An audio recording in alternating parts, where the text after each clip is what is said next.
નમસ્કાર મિત્રો. આજના યુગમાં બધાને એસઆઈપી શું છે જાણવામાં ઉત્સુક હોય છે. એમાં ઇન્વેસ્ટમેન્ટ કરવું હોય છે. એસઆઈપી સહી હે આવું ખબર તો બધાને જ છે, પણ એ શું છે અને એમાં ઇન્વેસ્ટમેન્ટ કેમ કરવું જોઈએ એ તો કોઈને ખબર જ નથી. તો આજે આપણી સાથે જોડે રહ્યા છે નાણાકીય ક્ષેત્રના ખૂબ જ અનુભવ ધરાવનાર અને જ્ઞાન ધરાવનાર એવા નિખિલભાઈ ગળિયા સાહેબ. તો ચાલો આજે આપણે એમના અનુભવનો લાભ ઉઠાવીએ અને જાણીએ કે એસઆઈપી છે શું અને એમાં ઇન્વેસ્ટમેન્ટ શું કામ કરવું જોઈએ. ભાઈ, એસઆઈપી એટલે સિસ્ટેમેટિક ઇન્વેસ્ટમેન્ટ પ્લાન. બધા લોકોને ખબર છે કે આપણે વર્ષોથી બેંકની અંદર રિકરિંગ પ્લાનની અંદર રૂપિયા ઇન્વેસ્ટ કરીએ છીએ. તો એની અંદર આપણે દર મહિને 1000, 2000, 5000 બેંકમાં ભરવા માટે જઈએ છીએ. હવે બેંકમાં જે રીતના ભરવા માટે જઈએ છીએ એ રીતે સિસ્ટેમેટિક ઇન્વેસ્ટમેન્ટ પ્લાન એસઆઈપીમાં એ રૂપિયા આપણા બેંક એકાઉન્ટમાંથી ત્યાં આગળ જમા થવા માટે જતા હોય છે. એટલે ટૂંકમાં એવું કહી શકાય કે એસઆઈપી એટલે રિકરિંગ જેવું આપણું એકાઉન્ટ. જેમ બેંકમાં બચત ખાતું હોય છે, રિકરિંગ ખાતું હોય છે. રિકરિંગ ખાતામાં દર મહિને એક ફિક્સ રકમ તમારે ભરવાની હોય છે, એવું સેમ ટુ સેમ મ્યુચ્યુઅલ ફંડની અંદર જે રૂપિયા ઇન્વેસ્ટ થવાના એના માટે દર મહિને તમે તમારી અનુકૂળતા મુજબ નક્કી કરેલી રકમથી એકાઉન્ટ ખોલાવો અને દર મહિને તમે એમાં એ ફિક્સ જ રકમ ભરો, એને એસઆઈપી કહેવાય. હવે એ એસઆઈપી કેમ કરવી જોઈએ? તમારો પ્રશ્ન સારો છે. શું કરવા એસઆઈપી કરવી? અમે તો વર્ષોથી બેંકની અંદર રિકરિંગની જેમ રૂપિયા ભરીએ છીએ.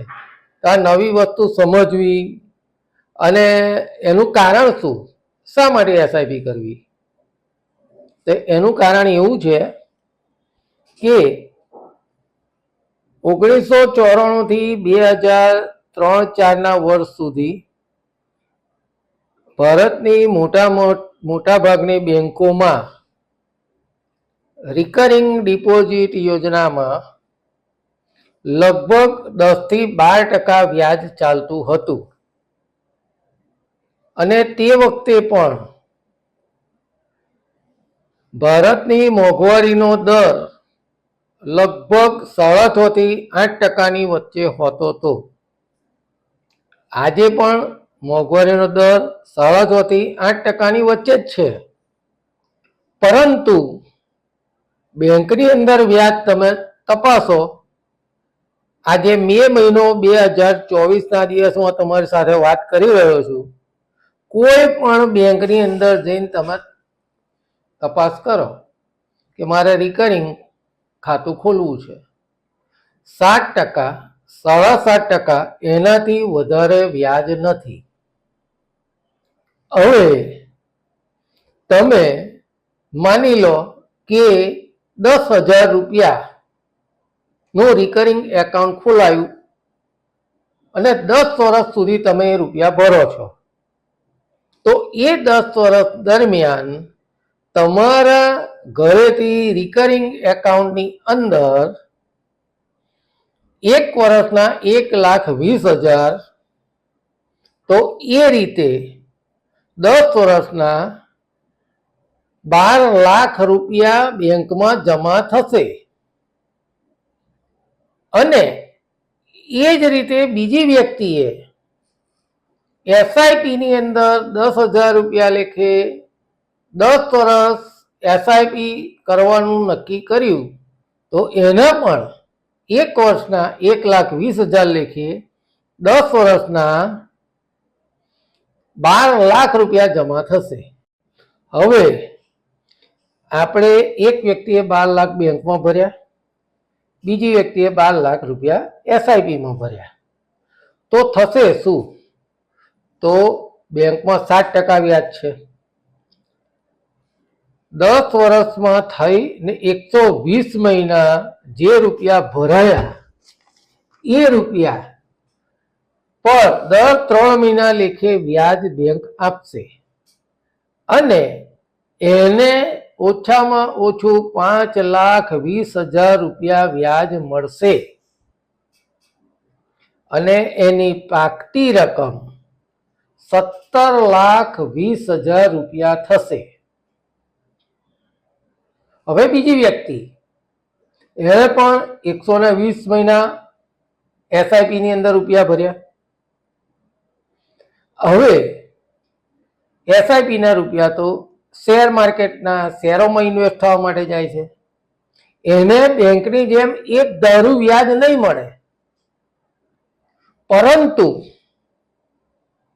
મ્યુચ્યુઅલ ફંડનો ઇતિહાસ જો ભૂતકાળમાં જોવામાં આવે તો મિનિમમ વ્યાજ 10 વર્ષનું 12% ઓછું મળ્યું નથી. હવે એ 12% ને આપણે પકડીને ચાલીએ તો એસઆઈપીમાં રૂપિયા ભરનાર વ્યક્તિને 10,42,000 જેવું વ્યાજ મળવા પાત્ર થાય છે. આમાં સરવાળે એવું બને છે કે બેંક વાળાને બેંકમાં ઇન્વેસ્ટ કરનારને 10મા વર્ષે એના 12 લાખની સામે 17,20,000 રૂપિયા મળે છે, જ્યારે એસઆઈપીમાં ઇન્વેસ્ટમેન્ટ કરનાર વ્યક્તિને 22,42,000 રૂપિયા જેવી રકમ મળે છે. એટલે બેંકના રિકરિંગ ડિપોઝિટર કરતા એસઆઈપી કરનાર વ્યક્તિને લગભગ 5.25 લાખ રૂપિયા 5,25,000 રૂપિયા વધુ મળે છે. હવે બેંકમાં રૂપિયા ભરવા જવા પડે છે, અહીં ઓટોમેટિક બેંક એકાઉન્ટમાંથી કપાઈને રૂપિયા જાય છે. તમારી સેલરી થતી હોય એનાથી 3-4 દિવસ પછીની તારીખ રાખો એટલે રૂપિયા ઓટોમેટિક જશે.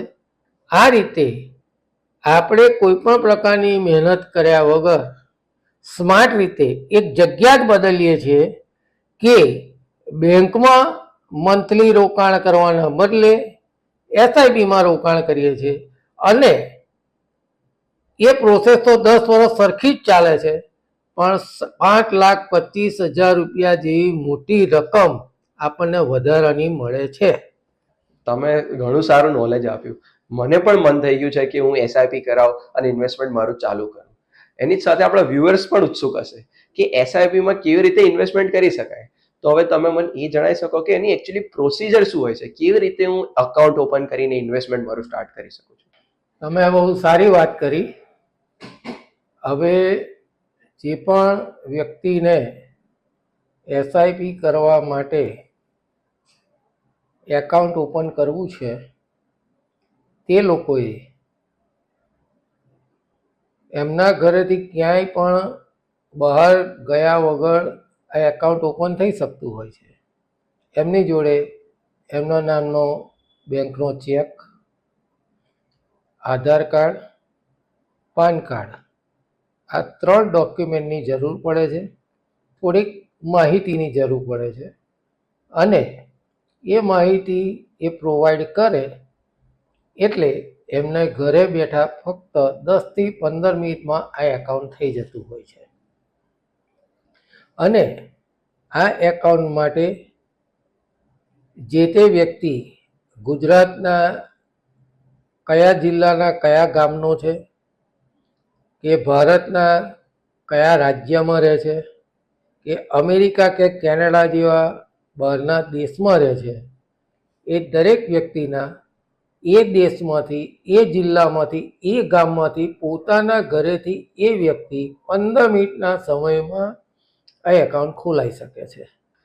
જેમ તમે પણ સાંભળ્યું કે એસઆઈપીમાં બેંક કરતાં કેટલું વધારે રિટર્ન મળી શકે છે, તો આજે જ તમે સ્માર્ટ ફાઇનાન્શિયલ સર્વિસીસનો કોન્ટેક્ટ કરો. એ તમને તમારી ઇન્વેસ્ટમેન્ટ જર્નીમાં ઘણું સારું હેલ્પ કરી શકશે. એમના જે ક્લાયન્ટ્સ છે એમનો વેલ્યુએશન રિપોર્ટ મેં પોતે ચકાસ્યો છે અને બહુ જ સારું રિટર્ન એમને મળે છે.